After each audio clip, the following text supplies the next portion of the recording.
Hello everyone, welcome to Ravi Aditi classes. आज की इस वीडियो में मैं आपके लिए लेकर आई हूँ टॉप 50 जनरल नॉलेज क्वेश्चंस। ये मोस्ट इंपॉर्टेंट क्वेश्चंस हैं आपके सारे एग्ज़ाम्स के लिए और ये इसका सेट 8 है। आपको जो इसका प्रीवियस सेट है हमारे चैनल में मिलेंगे, तो आप उसको ज़रूर देखें। ओके, तो फ्रेंड्स हम यहाँ पे क्या है कि सारे जो इंपॉर्टेंट क्वेश्चंस होते हैं आपके एग्ज़ाम्स के लिए, जो रीसेंट एग्ज़ाम पैटर्न को फॉलो कर रहे हैं, हम इस सीरीज़ में वो क्वेश्चंस को आपको कवर करा रहे हैं। तो सारे सीरीज़ को आप बस पूरा कंटिन्यू देखिए। हमने यहाँ पे आपके लिए एग्ज़ाम ओरिएंटेड सारे क्वेश्चंस को रखे हैं। ओके, और साथ में फ्रेंड्स यहाँ पे जो जितने भी क्वेश्चंस हैं आपके लिए सेलेक्टेड और मोस्ट इंपॉर्टेंट हैं, तो आप किसी भी अगर एग्ज़ाम की तैयारी कर रहे हैं, ये वीडियो आपके लिए काफ़ी ज़्यादा यूज़फुल रहने वाली है।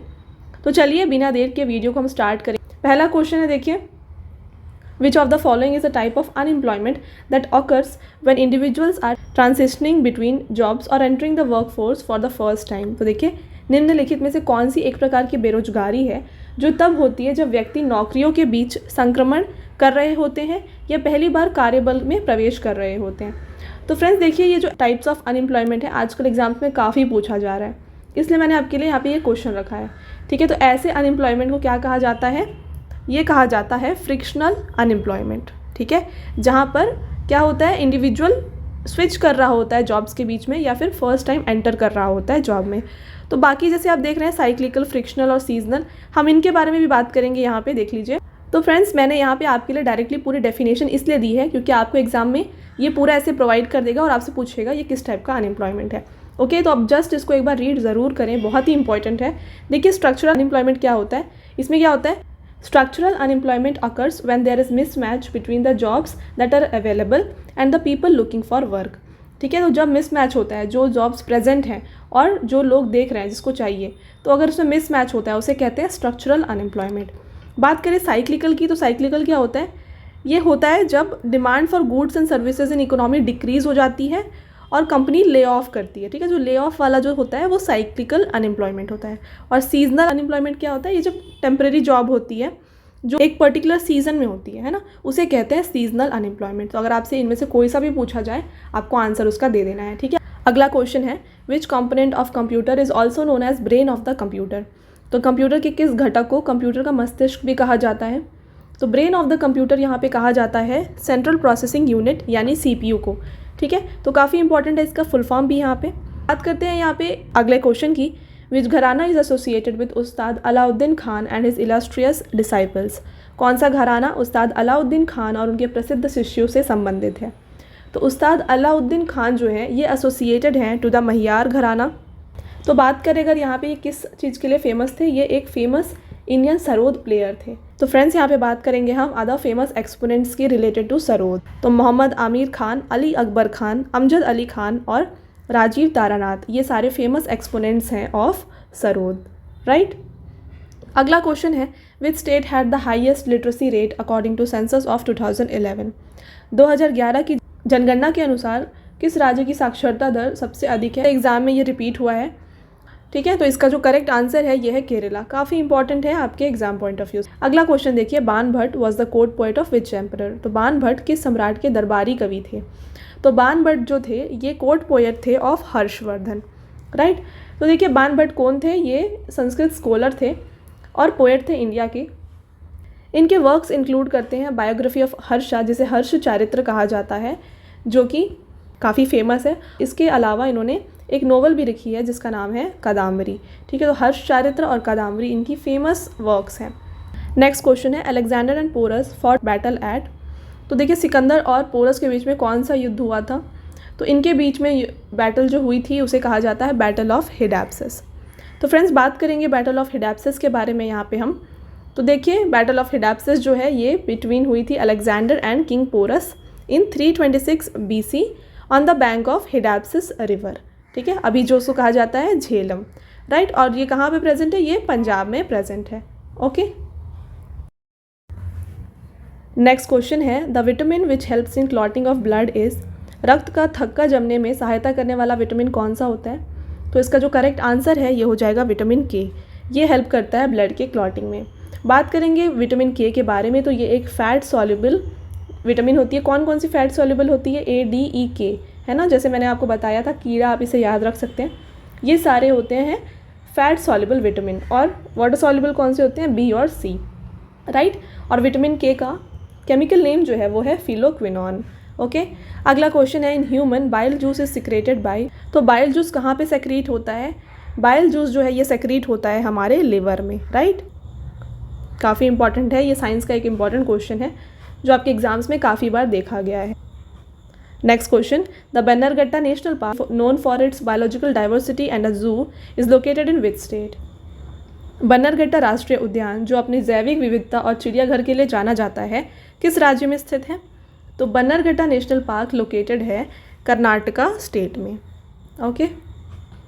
अगला क्वेश्चन है what is milk of magnesia chemically? तो रासायनिक दृष्टि से मिल्क ऑफ मैग्नीशिया क्या है? तो आपको इसका जस्ट केमिकल नेम यहाँ पे बताना है। तो मिल्क ऑफ मैग्नीशिया का जो केमिकल नेम यहाँ पे है वो है मैग्नीशियम हाइड्रोक्साइड। ओके। तो बात करेंगे इसकी केमिकल फार्मूला की, यानी कि MgOH2 इसका केमिकल फार्मूला होता है। और इसको सॉलिड फॉर्म में, यानी कि जो मिल्क ऑफ मैग्नीशिया है उसको सॉलिड फॉर्म में क्या कहते हैं? ब्रोसाइड कहते हैं, राइट। तो ये भी यहाँ पे काफ़ी इंपॉर्टेंट है आपके लिए। बात करेंगे यहाँ पे अदर जो ऑप्शंस है, देख लीजिए एक बार उनको भी। यहाँ पे दिया गया है सोडियम बाइकार्बोनेट, ठीक है। तो सोडियम बाइकार्बोनेट किसको कहा जाता है? ये कहा जाता है बेकिंग सोडा को। ओके। और कैल्शियम हाइड्रोक्साइड किसको कहा जाता है? ये कहा जाता है स्लेग्ड लाइम को। इसका केमिकल फार्मूला भी मैं बताती हूँ आपको, CaOH ट्वाइस, ठीक है। तो ये इसका केमिकल फार्मूला होता है। इसके अलावा मैग्नीशियम कार्बोनेट को मैग्नेसाइट कहते हैं, ठीक है। ये बस इसका एक एक्स्ट्रा अलग नाम है। ओके। तो ये है सारे इंपॉर्टेंट पॉइंट्स इस क्वेश्चन से। नेक्स्ट क्वेश्चन है the bank cheques are processed by using. तो बैंक चेक को कैसे प्रोसेस किया जाता है? इसको प्रोसेस किया जाता है बाय MICR। तो बात करेंगे MICR की, तो इसका फुल फॉर्म होता है magnetic ink character recognition. Okay. तो ये काफ़ी इंपॉर्टेंट है आपके एग्जाम पॉइंट ऑफ व्यू से। आपसे डायरेक्टली पूछा जाएगा कि R का मीनिंग क्या होता है इन MICR, तो आपको इसका आंसर ऐसे देना पड़ेगा। ओके। तो इस टाइप के क्वेश्चन आपके एग्जाम्स में देखे जाते हैं। अदर ऑप्शंस की बात करें हम यहाँ पे OCR OMR के बारे में, तो उसका भी फुल फॉर्म देख लीजिए यहाँ पे। OCR का फुल फॉर्म होता है ऑप्टिकल कैरेक्टर रिकॉग्निशन, काफ़ी इंपॉर्टेंट है। और अगला है OMR जिसका फुल फॉर्म होता है ऑप्टिकल मार्क रिकॉग्निशन, ठीक है। तो दोनों ही एग्जाम्स पॉइंट ऑफ व्यू से इंपॉर्टेंट है। अगला क्वेश्चन है Hampi a UNESCO world heritage site is located in which state? तो हम्पी एक यूनेस्को विश्व धरोहर स्थल है, किस राज्य में स्थित है? तो हम्पी लोकेटेड है in the state of Karnataka. तो बात करेंगे हम हम्पी की, तो ये फर्स्ट साइट है कर्नाटका का जिसे यूनेस्को वर्ल्ड हेरिटेज साइट में ऐड किया गया था इन द ईयर 1986 में। ओके। अगला question, which of the following wild life sanctuary is known for one horn rhino? तो निम्नलिखित में से कौन सा वन्य जीव अभ्यारण्य एक सींग वाले गेंडे के लिए जाना जाता है? तो वन हॉर्न राइनो जो है ये फेमस है काजीरंगा वाइल्ड लाइफ सेंचुरी से। ओके। और काजीरंगा कहाँ पे लोकेटेड है? तो काजीरंगा जो है ये लोकेटेड है असम में। इसके अलावा अदर ऑप्शंस देखिए यहाँ पे पेरियार कहाँ पे लोकेटेड है? पेरियार नेशनल पार्क जो है केरला में सिचुएटेड है। कान्हा या ये टाइगर रिजर्व है या फिर आप इसे नेशनल पार्क भी कह सकते हैं, ये मध्य प्रदेश में लोकेटेड है। अगेन बांधवगढ़ भी जो है ये मध्य प्रदेश में ही लोकेटेड है। ओके। तो ये थे सारे इंपॉर्टेंट पॉइंट्स यहाँ से। अगला क्वेश्चन देखिए, which among the following is measured by odometer? तो निम्नलिखित में से किससे ओडोमीटर द्वारा मापा जाता है? तो ओडोमीटर से किसको मापा जाता है? ओडोमीटर से यहाँ पे डिस्टेंस को मापा जाता है। ओके। तो यहाँ पे देखिए प्रेशर, यानी कि आप बात करें हम एयर प्रेशर की, है ना, तो उसको जो है बारोमीटर से हम मेज़र करते हैं, ठीक है। और विंड की वेलोसिटी, यहाँ पे हम वेलोसिटी नहीं, विंड की जो वेलोसिटी है उसके बारे में बात कर रहे हैं, उसको मेज़र किया जाता है बाय अनीमोमीटर। ओके। तो ये दोनों यहाँ पे आपके लिए इंपॉर्टेंट है। अगला क्वेश्चन देखिए, Mediterranean sea is connected to the Atlantic ocean by the. भूमध्य सागर अटलांटिक महासागर से कहाँ से जुड़ा है? तो ये दोनों जुड़े हैं एक दूसरे से बाय स्ट्राइट ऑफ गिब्राल्टर से। ओके। काफ़ी इंपॉर्टेंट है ये आपके लिए फ्रेंड्स। अगला क्वेश्चन देखिए। अच्छा, तो अगले क्वेश्चन में जाने से पहले मैं आपको बताना चाहती हूँ कि हमारी जो पेड PDF की वेबसाइट है, मैं आपको यहाँ पे मेंशन कर देती हूँ, देख लीजिए www.ravibooks.pdf.com, ठीक है। तो ये हमारी वेबसाइट है। तो यहाँ पे आपको रवि सर की ऑल सब्जेक्ट करंट अफेयर्स और GK की PDF both in Hindi medium and English medium मिल जाएगी। तो वहाँ से आप जाके बाय कर सकते हैं। बहुत सारे लोग की रिक्वेस्ट आती है कि आपको PDF चाहिए होता है, तो ये वेबसाइट है, आप इसको नोट कर लें और यहाँ से जाके जो भी PDFs आपको चाहिए वो वहाँ से ज़रूर बाय करें। ओके। तो बढ़ते हैं अगले क्वेश्चन की तरफ। Which constitutional amendment is done to pass the GST bill? तो GST बिल को पारित करने के लिए कौन सा संवैधानिक संशोधन किया गया है। तो यहाँ पे जीएसटी बिल को पास करने के लिए 101st अमेंडमेंट को पास किया गया था। तो बात करेंगे हम जीएसटी की, तो ये जो जीएसटी का कॉन्सेप्ट है इसको कनाडा से लिया गया है। और जीएसटी एक इनडायरेक्ट टाइप ऑफ टैक्स है, काफ़ी इंपॉर्टेंट है, एग्जाम में आपसे पूछा जाता है कि जीएसटी किस टाइप का टैक्स है, तो इसका आंसर हो जाएगा indirect tax. Okay, full form तो इसका आप जानते होंगे, गुड्स एंड सर्विस टैक्स। और इसको लागू किया गया था यानी इम्प्लीमेंट किया गया था इन द ईयर 2017। अगला क्वेश्चन है, Sardar Sarovar dam is built on the river. तो सरदार सरोवर डैम जो है ये किस नदी पर बना हुआ है, तो ये बना गया है ऑन नर्मदा रिवर। ओके, और ये सिचुएटेड कहाँ पे है, ये गुजरात में सिचुएटेड है, राइट। और इस डैम के हेल्प से जो है 4 स्टेट्स को कनेक्ट किया गया है। कौन कौन से स्टेट से देख लीजिए, महाराष्ट्र, मध्य प्रदेश, गुजरात और राजस्थान। तो इस डैम से जो है इन चारों स्टेट्स को कनेक्ट किया गया है। ओके, अगला क्वेश्चन है, the oath of office to the president is administered by the. तो राष्ट्रपति को पद की शपथ किसके द्वारा दिलाई जाती है, ये आपको बताना है। तो ओथ ऑफ प्रेसिडेंट जो है ये दिलाया जाता है by chief justice of India. Okay, तो प्रेजेंट में हमारे चीफ जस्टिस कौन है, ये हैं DY चंद्रचूड़। ओके, काफ़ी इंपॉर्टेंट है, एग्जाम्स में पूछा गया है ऑलरेडी। ओके, और प्रेसिडेंट कौन है, द्रौपदी मुर्मू। ओके, तो DY चंद्रचूड़ जो हैं ये हमारे 50th chief justice of India हैं। ओके, और इसके अलावा बात करेंगे हम प्रेसिडेंट की, तो प्रेसिडेंट हमारी ये 15th प्रेसिडेंट है। ओके, तो ये दोनों पॉइंट यहाँ पे इंपॉर्टेंट है। अगला क्वेश्चन देखिए, who among the following can participate in the proceedings of both the houses of parliament. तो निम्नलिखित में से कौन संसद के दोनों सदनों की कार्यवाही में भाग ले सकते हैं। तो दोनों ही यहाँ पे जो हाउसेज होते हैं पार्लियामेंट की, उनमें पार्टिसिपेट कर सकते हैं attorney general of India. Very very important question. अगला क्वेश्चन देखिएगा, Neel Darpan a play depicting the revolt against the indigo planters was written by. तो नील बागान मालिकों के खिलाफ विद्रोह को दर्शाने वाला नाटक नील दर्पण किसके द्वारा लिखा गया है। तो नील दर्पण को लिखा गया है बाय दीनबंधु मित्रा। नील दर्पण जो है ये एक बंगाली प्ले है जिसको लिखा गया है by Dinabandhu Mitra in the year 1858 to 1859। Okay, अगला question, the first governor general of Bengal was. तो बंगाल के प्रथम गवर्नर जनरल कौन थे। तो first governor general of Bengal थे लॉर्ड वॉरेन हेस्टिंग्स। काफ़ी इंपॉर्टेंट है फ्रेंड्स, ये आपके एग्जाम्स में बहुत जगह पे पूछा जाता है। ठीक है, तो फ्रेंड्स अगर आपको ये वीडियो अच्छा लग रहा है और अभी तक अगर आपने वीडियो को लाइक नहीं किया है तो वीडियो को ज़रूर लाइक करें। ओके, अगला question, which one of the following instrument is use to study dispersion of light.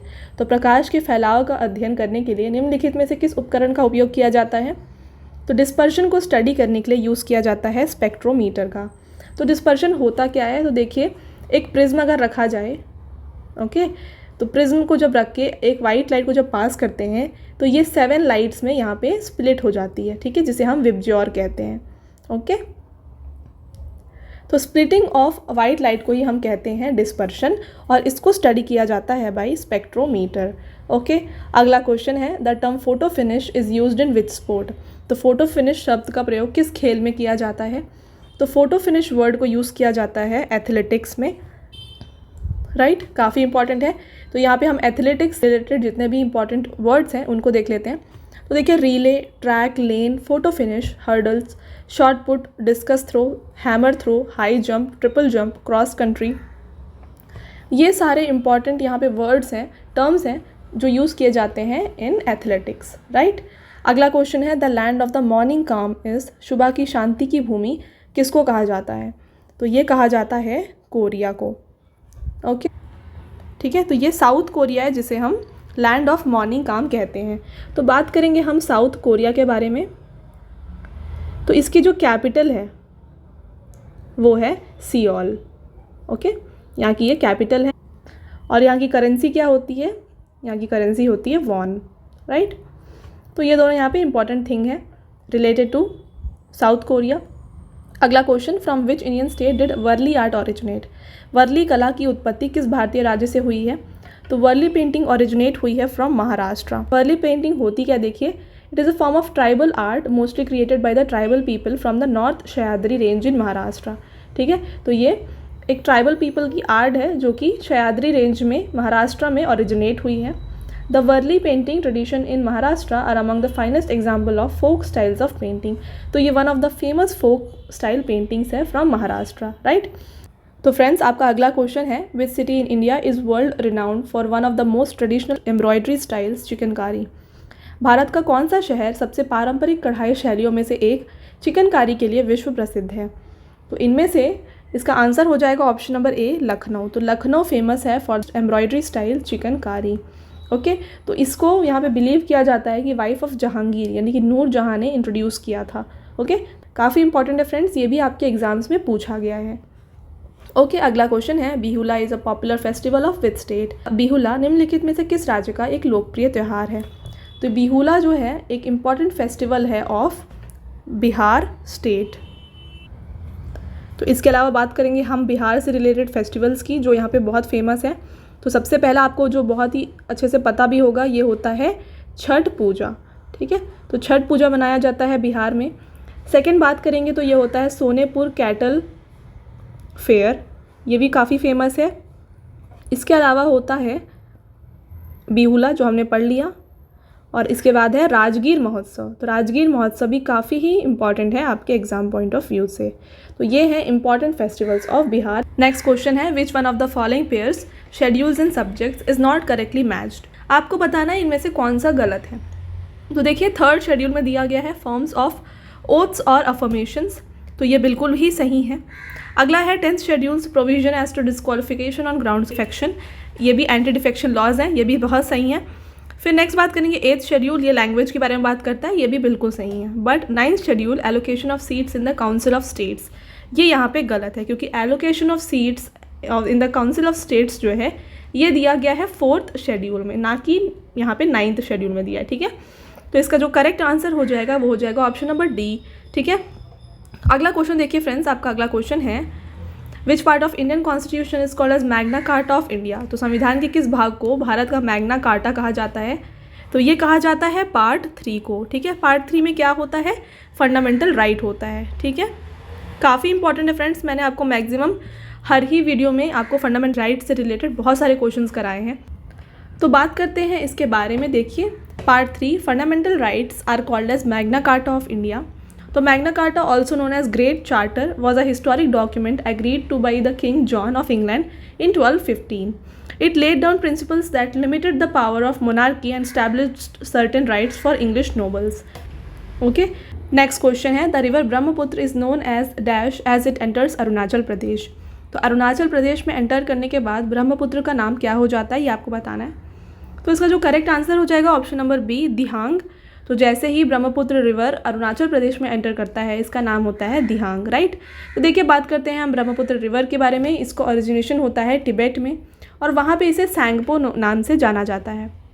But नामचा बारो के पास ये एक साउथ टर्न लेकर के इंडिया में एंटर करता है, और वहाँ से इसका नाम अरुणाचल प्रदेश में दिहांग कहलाया जाता है, ठीक है। और from here this river is joined by tributaries such as Dibang, Lohit and Kameng. तो ये जो है इसकी ट्रिब्यूटरीज हैं, ब्रह्मपुत्र की ट्रिब्यूटरीज हैं Dibang, Lohit and Kameng, right. Okay, अगला क्वेश्चन देखिए, where is Dindigul fort located in India. तो डिंडुगल किला भारत के कहाँ पे स्थित है? तो डिंडुगल फोर्ट जो है ये लोकेटेड है तमिलनाडु स्टेट में, राइट। तो इसको जो है 16th सेंचुरी में बनाया गया था बाई मदुरई नायकर डायनेस्टी, ठीक है। मदुरई नायकर डायनेस्टी ने इसे बनवाया था in the 16th century. Okay, और ये कहाँ पे है? ये डिंडुगल नाम के जगह पे ही डिंडुगल फोर्ट लोकेटेड है तमिलनाडु में, राइट। अगला क्वेश्चन है, which is the national aquatic animal of India. Bharat का राष्ट्रीय जलीय जीव कौन सा है? तो राष्ट्रीय जलीय जीव यानी national aquatic animal of India है गैंग्स रिवर डॉल्फिन, ठीक है। तो ये है इसका करेक्ट आंसर। अगला क्वेश्चन देखिए, which international organisation is responsible for maintaining global peace and security. वैश्विक शांति और सुरक्षा बनाए रखने के लिए कौन सा अंतर्राष्ट्रीय संगठन जिम्मेदार है? तो इंटरनेशनल ऑर्गेनाइजेशन जो ग्लोबल पीस और सिक्योरिटी के लिए रिस्पॉन्सिबल है वो है यूनाइटेड नेशंस सिक्योरिटी काउंसिल। काफ़ी इंपॉर्टेंट है फ्रेंड्स, इसको याद रखिएगा। तो बात करें इसके इस्टेब्लिशमेंट की, तो इसको इस्टेब्लिश किया गया था इन द ईयर 1946, ओके। और इसका हेडक्वार्टर कहाँ पे है? इसका हेडक्वार्टर लोकेटेड है न्यूयॉर्क में, ठीक है। अगला क्वेश्चन देखिए, what is the name of the spacecraft that first landed humans on moon in 1969? उस अंतरिक्ष यान का नाम क्या है जिसने 1969 में पहली बार मानव को चंद्रमा पर उतारा था? तो 1969 में फर्स्ट टाइम अपोलो 11 को यहाँ पर लैंड किया गया था ऑन मून विथ ह्यूमन, ठीक है। ओके, तो इसी में जो है नील आर्मस्ट्रॉन्ग जो थे ये गए थे। नील आर्मस्ट्रॉन्ग जो फर्स्ट पर्सन थे जो मून पे गए थे। अगला क्वेश्चन है, how many players are there on a standard soccer team on the field during a match? तो एक मैच के दौरान मैदान पर मानक सॉकर फुटबॉल टीम में कितने खिलाड़ी होते हैं? तो सॉकर टीम में यहाँ पर टोटल 11 प्लेयर्स होते हैं। तो यहाँ पे फ्रेंड्स बात करेंगे हम 11 प्लेयर्स से और कौन से गेम्स होते हैं। तो देखिए क्रिकेट में भी 11 प्लेयर्स ही खेलते हैं और इसके अलावा हॉकी। ओके, तो इन तीनों गेम्स में जो है 11 प्लेयर्स होते हैं। तो ये आप ऐसे याद रख सकते हैं, ईजी रहेगा। ओके, अगला क्वेश्चन है, what is the largest tropical rain forest in the world? तो विश्व का सबसे बड़ा उष्णकटिबंधीय वर्षावन कौन सा है? तो ये है अमेजॉन रेन फॉरेस्ट। ये लार्जेस्ट ट्रॉपिकल रेन फॉरेस्ट है पूरे वर्ल्ड का। अगला क्वेश्चन है, the human development report is published by? तो मानव विकास रिपोर्ट किसके द्वारा प्रकाशित किया जाता है? तो इसको पब्लिश किया जाता है by United Nation Educational Scientific and Cultural Organisation, UNESCO. तो यूनेस्को जो है यहाँ पे पब्लिश करती है ह्यूमन डेवलपमेंट रिपोर्ट को। तो बात करेंगे हम यूनेस्को की, तो इसको स्टैब्लिश किया गया था 1945 में और इसका जो हेडक्वार्टर लोकेटेड है ये है पेरिस, फ्रांस में। तो फ्रेंड्स इसका जो हेडक्वार्टर है काफ़ी ज़्यादा इंपॉर्टेंट है, इसको आप बहुत अच्छे से याद रखिएगा। ओके, नेक्स्ट क्वेश्चन है, लॉर्ड महावीर डाइड एट? भगवान महावीर की मृत्यु कहाँ हुई थी? तो इनकी जो डेथ है ये हुई थी पावापुरी में। तो फ्रेंड्स देखिए, Pawapuri is a holy site for Jains located in the Nalanda district of Bihar, ठीक है। तो नालंदा डिस्ट्रिक्ट में ये लोकेटेड है। तो around 500 BC lord Mahavir the last of 24 tirthankara achieved moksha और निर्वाणा, ठीक है। तो इन्होंने निर्वाणा अटेन किया था एट पावापुरी और इन्हें क्रिमेट किया गया था पावापुरी में ही। ओके, अगला क्वेश्चन है, in which Indian state feni spirit produced exclusively? तो भारत के किस राज्य में फेनी स्पिरिट का उत्पादन विशेष रूप से किया जाता है? तो देखिए ये यहाँ का GI टैग भी है, ठीक है। तो फेनी जो है GI टैग है गोवा का और यहाँ पे इसको प्रोड्यूस किया जाता है, राइट। अगला क्वेश्चन है, a light year is measure of? तो एक प्रकाश वर्ष एक माप है। तो लाइट ईयर जो होता है किसका मेज़र होता है ये आपको बताना है यहाँ पर। तो लाइट ईयर मेज़र करता है डिस्टेंस को। तो देखिए लाइट ईयर ही क्यों? तो देखिए जो छोटे छोटे डिस्टेंस होते हैं उसको हम मीटर किलोमीटर में मेज़र करते हैं, बट अगर आपसे बोला जाए कि आप अर्थ से लेकर के मून का डिस्टेंस यहाँ पे फाइंड आउट करो या फिर अर्थ से लेकर सन का फाइंड आउट करो, है ना, तो ये काफ़ी ज़्यादा लंबा डिस्टेंस होता है। तो इसको डिस्टेंस किलोमीटर्स में उतना ईजिली मापा नहीं जा सकता, इसीलिए उसमें लाइट ईयर का यूज़ किया जाता है to measure long distances, right. तो देखिए यहाँ पे क्या लिखा हुआ है, a light year is a unit of length equal to just 10 trillion kilometre. तो एक लाइट ईयर में 10 ट्रिलियन किलोमीटर होता है, ठीक है। तो ऐसे जो लॉन्ग डिस्टेंस यहाँ पे मेजरमेंट्स होते हैं वो लाइट ईयर की यूज़ से किए जाते हैं, राइट। नेक्स्ट क्वेश्चन है, गांधीज दांडी मार्च इज़ एसोसिएटेड विथ? तो गांधी जी की जो दांडी मार्च है वो किससे संबंधित है, इनमें से आपको बताना है। तो ये जो है एसोसिएटेड है विथ सिविल डिसोबीडियंस मूवमेंट। तो बात करेंगे हम इसके बारे में। देखिए सिविल डिसोबीडियंस मूवमेंट जो स्टार्ट हुई थी 12 मार्च 1930 को, जब गांधी जी ने सॉल्ट लॉ को डिसोबे किया था, ठीक है। तो movement came in to end on 1934, 7 April 1934 को फिर ये एंड हुआ था। फिर ये कहाँ पे एक्चुअल में स्टार्ट क्या हुआ, देखिए it began with prominent Dandi March when Mahatma Gandhi left the Sabarmati आश्रम ऑफ अहमदाबाद ऑन 4th, ठीक है। अगला क्वेश्चन है, who is known as the grand old man of India? तो भारत के ग्रैंड ओल्ड मैन के नाम से किसे जाना जाता है? तो यहाँ पे grand old man of India कहा जाता है दादा भाई नरोजी को। ओके, अगला क्वेश्चन है, Razia Sultan the first women to sit on the throne of Delhi was the daughter of sultan? तो दिल्ली की गद्दी पर बैठने वाली पहली महिला रज़िया सुल्तान किसकी बेटी थी? तो देखिए रज़िया सुल्तान थी first women ruler of India, है ना। तो ये किसकी बेटी थी आपको बताना है, ये थी इल्तुतमिश की बेटी। ओके, अगला क्वेश्चन है, the original name of Tansen the most famous musician eight court of Akbar was? तो अकबर के दरबार में सबसे प्रसिद्ध संगीतकार तानसेन का मूल नाम क्या था? तो देखिए तानसेन वन ऑफ द नवरत्नास थे अकबर के, तो इनका जो ओरिजिनल नेम था वो क्या था आपको बताना है यहाँ पे, ये था इनका नाम रामतनु पांडे। अगला question, what can be the maximum interval between 2 sessions of parliament? संसद के 2 सत्रों के बीच अधिकतम अंतराल कितना हो सकता है? काफ़ी इंपॉर्टेंट है फ्रेंड्स, और इस ईयर ये क्वेश्चन पूछा भी गया है 1-2 एग्जाम्स में। तो यहाँ पे मैक्सिमम इंटरवल 2 यहाँ पे सेशंस ऑफ पार्लियामेंट के बीच में हो सकता है 6 मंथ्स, उससे ज़्यादा नहीं हो सकता, राइट। नेक्स्ट क्वेश्चन है which among the following is not a fundamental right. तो निम्नलिखित में से कौन सा एक मौलिक अधिकार नहीं है, ये आपको बताना है। तो इनमें से राइट टू स्ट्राइक ये कोई एक फंडामेंटल राइट नहीं है। राइट इक्वालिटी एक फंडामेंटल राइट होती है। Right to freedom of religion भी एक फंडामेंटल राइट्स है, और राइट टू कॉन्स्टिट्यूशनल रेमेडी भी एक फंडामेंटल राइट है। तो इसका जो करेक्ट ऑप्शन है वो हो जाएगा ऑप्शन नंबर ए। ओके, अगला क्वेश्चन है Majuli the largest river island in the world lies in the state of. तो विश्व का सबसे बड़ा नदी द्वीप माजुली किस राज्य में स्थित है? माजुली रिवर आइलैंड जो है ये लोकेटेड है असम स्टेट में। तो देखिए Majuli is a large river island in the Brahmaputra river in Assam.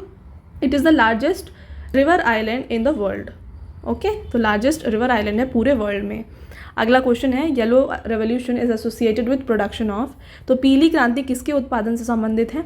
तो येलो रेवोल्यूशन जो है ये एसोसिएटेड है ऑयल सीड्स के प्रोडक्शन से। ओके, अगला क्वेश्चन है और ये आपका लास्ट भी क्वेश्चन है, what does GDP stand for. तो जीडीपी का मतलब क्या है, फुल फॉर्म क्या है, ये आपको बताना है। तो जीडीपी का जो फुल फॉर्म होता है वो होता है ग्रॉस डोमेस्टिक प्रोडक्ट। तो ऑप्शन बी आपका एकदम सही आंसर हो जाएगा, राइट। काफ़ी इंपॉर्टेंट है आपके एग्जाम पॉइंट ऑफ व्यू से। तो फ्रेंड्स ये था आपका आज का लास्ट क्वेश्चन। अब आपका एक छोटा सा टेस्ट, इसका आंसर आपको हमें कमेंट सेक्शन में देना है, ठीक है। तो आपके लिए पहला क्वेश्चन है what is milk of magnesia chemically. तो रासायनिक दृष्टि से मिल्क ऑफ मैग्नीशिया क्या है ये आपको बताना है। यहाँ पे ऑप्शंस दिए हैं, आपको हमें कमेंट सेक्शन में बताना है। और सेकंड क्वेश्चन है आपका विच घराना is associated with Ustad Alauddin Khan and his illustrious disciples. तो कौन सा घराना उस्ताद अलाउद्दीन खान और उनके प्रसिद्ध शिष्यों से संबंधित है। ओके, तो ये दोनों क्वेश्चंस का आंसर आपको हमें कमेंट सेक्शन में देना है। ओके, तो फ्रेंड्स ये था आज का हमारा लास्ट क्वेश्चन। आई होप आपको वीडियो पसंद आया होगा। वीडियो अगर पसंद आया हो तो वीडियो को लाइक करें, अपने अपने फ्रेंड्स के साथ शेयर करें। तो आप सारे पार्ट्स को बिना भूले सारे देख लीजिएगा। और साथ में जैसे मैंने आपको बताया कि आपको यहाँ पे पेड पीडीएफ की वेबसाइट मैंने दे दी है www.ravibookspdf.com। तो यहाँ से जाके आप करंट अफेयर्स और जीके की जो पीडीएफ्स हैं उनको बाय कर सकते हैं। ओके, तो मिलते हैं एक और इम्पॉर्टेंट टॉपिक के साथ अगले वीडियो में। Till then thank you, have a nice day.